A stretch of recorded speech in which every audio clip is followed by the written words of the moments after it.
بسم الله الرحمن الرحيم تبارك الذي بيده الملك وهو على كل شيء قدير الذي خلق الموت والحياة ليبلوكم أيكم أحسن عملا وهو العزيز الغفور الذي خلق 7 سماوات طباقا ما ترى في خلق الرحمن من تفاوت فارجع البصر هل ترى من فطور ثم ارجع البصر كرتين ينقلب إليك البصر خاسئا وهو حسير ولقد زينا السماء الدنيا بمصابيح وجعلناها رجوما للشياطين وأعتدنا لهم عذاب السعير وللذين كفروا بربهم عذاب جهنم وبئس المصير إذا ألقوا فيها سمعوا لها شهيقا وهي تفور تكاد تميز من الغيظ كلما ألقي فيها فوج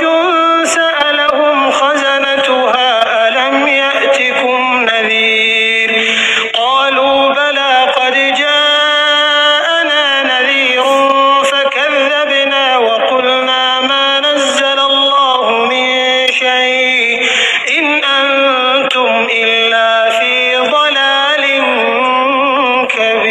كبير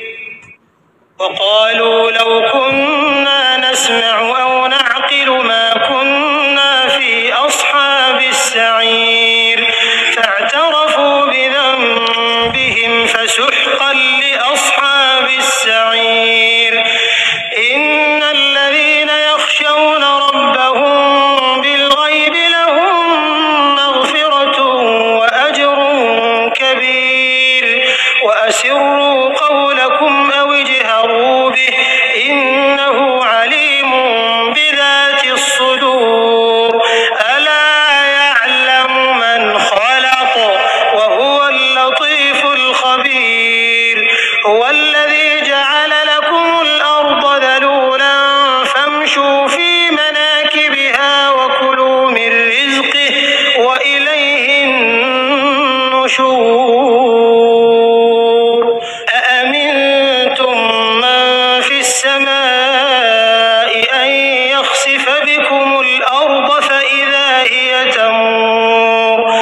أم أمنتم من في السماء أن يرسل عليكم حاصبا فستعلمون كيف نذير ولقد كذب الذين من قبلهم فكيف كان نكير أولم يروا إلى الطير فوقهم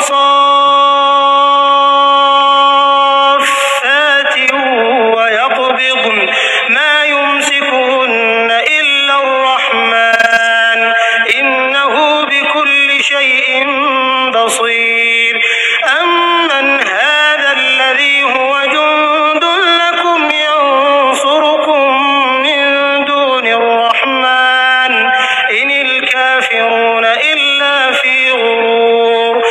أمن هذا الذي يرزقكم إن أمسك رزقه بل لجوا في عتو ونفور أفمن يمشي مكبا على وجهه أهدى أمن يمشي سويا على صراط مستقيم قل هو الذي أنشأكم وجعل لكم السمع والأبصار والأفئدة قليلا ما تشكرون